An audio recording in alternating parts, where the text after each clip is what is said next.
Hey, what's going on? Ryan here with Intersection Records, and I was reading an article today about Elvis Presley's blue suede shoes that sold at auction for $152,000. You know, Carl Perkins wrote that song in the early 50s. Elvis covered it, I think, in 1955. He wore these shoes both on stage and off stage, and I think he retired them before he went to the army. They got sold, and somehow they still exist, and they've now sold for $152,000. And it made me think about rock star and rock and roll and music memorabilia, what items I would love to have, or what items I think are the most valuable or the coolest in existence. And here's a list. You know, Jimi Hendrix, of course, has a couple items. You know, the iconic white Strat that he played at Woodstock. The whole outfit that he wore at Woodstock was awesome with a headband. How about the Monterey Pop Festival Strat that he burned and in 1967 is an iconic moment in the history of rock. That Strat would be awesome. How about Eddie Van Halen's Frankenstrat? It's a Stratocaster that's been modified, and it was painted white with white stripes. Then he repainted it red with white and black stripes. That'd be amazing. I think Wolfie owns that. I don't think Wolfie's giving that up. And there's a replica in the Smithsonian. How about Paul McCartney's Hofner violin style bass that he lost for decades, that he's recently recovered? A buddy sent me that article today. How about Dylan going electric in 1964 at Newport, at the festival there, Newport Folk Festival, goes electric, plays that Stratocaster Sunburst guitar. That would be awesome. Jim Irsay from the Indianapolis Colts owns that guitar, and he's going to come up a few times here. John Lennon's Steinway, a gift from Yoko Ono in the early 70s. He played Imagine on it in that video in his mansion. George Michael bought that piano, that Steinway piano, in 2000. Peter Green's 1959 Les Paul called Greenie. He wrote songs like Black Magic Woman on that, and Rattlesnake Shake, and Oh Well. Gary Moore ended up getting that guitar, doing things like Parisian Walkways, stuff with Thin Lizzy with it. Then Kurt Hammett plays it, and I saw him last year playing that guitar. He still plays it, which is cool. Eric Clapton's got famous guitars. He has the Beano guitar, which is a 1960 Les Paul that he plugged into a Marshall, and it was the first Les Paul plugged into a Marshall, which created a new sound that everybody went out and copied, including Keith Richards, including Peter Green, including, of course, Jimmy Page. How about Brownie, the Stratocaster that he bought, the 56 Sunburst that he bought, that he did Layla on? How about Blackie that he got before the 1973 Rainbow concert? He did Cocaine on that. He did I Shot the Sheriff. He did Lay Down Sally. How about Madonna's Like a Virgin wedding dress, or any of the corsets that she wore in the 80s in those videos and concerts? John Coltrane's Selmer Love Supreme saxophone, tenor saxophone, any saxophone owned by John Coltrane. David Crosby's famous schooner, his 50-foot yacht schooner that he wrote many a songs on, like Wooden Ships and Triad, and all those things that he did on that boat, and all of the women that he had in that boat. He purchased it in '69, owned it for 45 years. Unfortunately, he passed away last year. Woody Guthrie's handwritten "This Land Is Your Land" lyrics. You know, he kind of was a hero of Bob Dylan. Bob Dylan, of course, took the folk music scene to another level. The Beatles were influenced by him. Just an important piece of music. Jimmy Page's #1 Les Paul.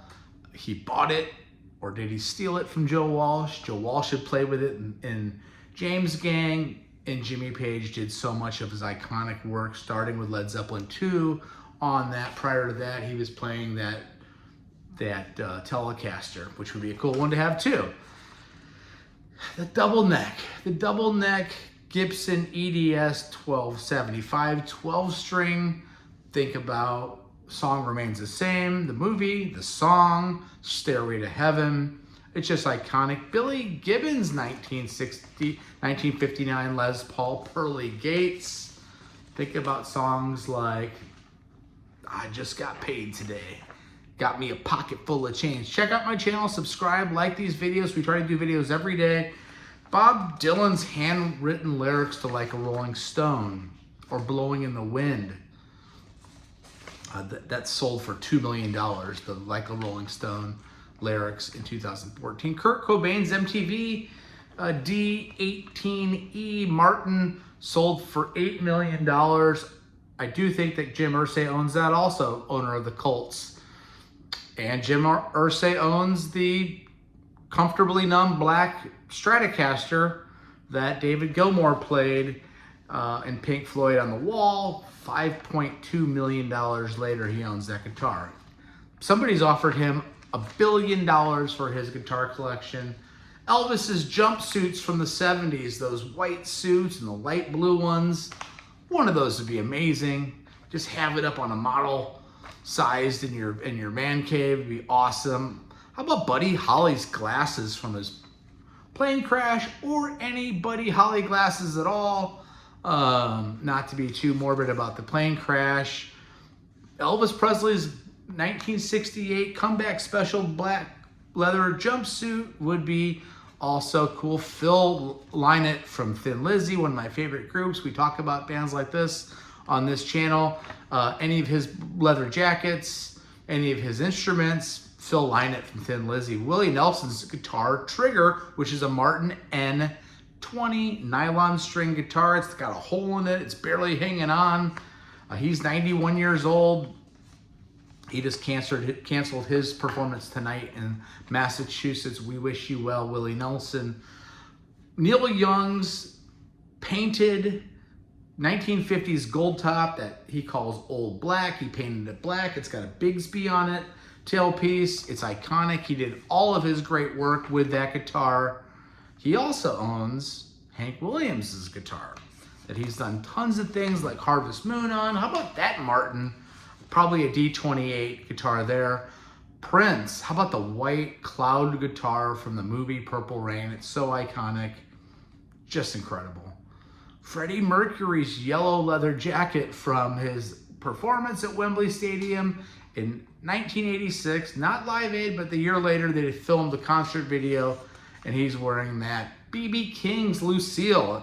It was a guitar that he saved in a Arkansas dance hall fire in 1949. The guys that set the fire were arguing over a woman named Lucille, and he saved that guitar out of there and named it Lucille. Iconic Gibson ES 355.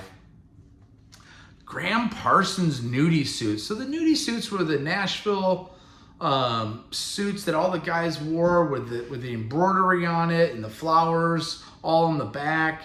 There was a designer named Nudie Cohen who did those suits for Elvis and Johnny Cash and everybody else. How about that? How about the guitar that Waylon Jennings played that had the leather bound body like bra on it? Think of like a bra on a Porsche 911. Some of those country guitars had bras on it with leather and it said Waylon on it. How about that guitar with the leather bound bra on it, if you will? Anything Michael Jackson, the Beat It jacket, the Thriller jacket, one of those gloves. Pretty cool. Stevie Ray Vaughan's 63 Strat, his #1 guitar. I think it had a 62 neck on it. It's the one that says SRV on it. Just so cool. Any guitar by Jerry Garcia. Tiger, the famous Doug Irwin built guitar from 1979 that he actually did end up playing at Soldiers Field in July of '95. Doug Irsay bought that guitar from owner of the Colts. How about Wolf though? How about Alligator? How about Rosebud? Rosebud's also a Doug Irwin designed guitar. Pretty cool. Randy Rhoads has a Jackson V-shaped guitar with the polka dots on it. Think Crazy Train video in that era. and the great Randy Rhoads. Bo Diddley had the twang machine, cigar box, rectangular shaped guitar, very iconic. Brian May's famous red special homemade guitar that he made, still plays to this day. It's so iconic, it's insane. Roger Daltrey's fringed blousey shirt that he wore at Woodstock, spinning the microphone. Man, that'd be cool to have. Eric Clapton's Fool guitar, which is a painted Gibson SG that he played Sunshine of Your Love on in cream, was painted in psychedelic colors. How about the drum kit from 2112 from Neil Peart? How about the kimonos that the guys wore in 1976, the white kimonos, right? You know, we'll break our fast on honeydew. And Jimmy Page's dragon pants that he wore in the song remains the same. That whole suit with the dragon on the bell-bottom white cuffs, the military jacket that Jimi Hendrix wore in 1967. How about a trumpet of Miles Davis? Like that. And leather pants of Jim Morrison. These are just thoughts of mine, things that would be cool. Probably my number one would be Jimmy Page's number one Les Paul, Eddie Van Halen's Frankenstrat, and maybe something from Bob Dylan. Check out my channel, subscribe. We do shows every day. Peace out. See ya.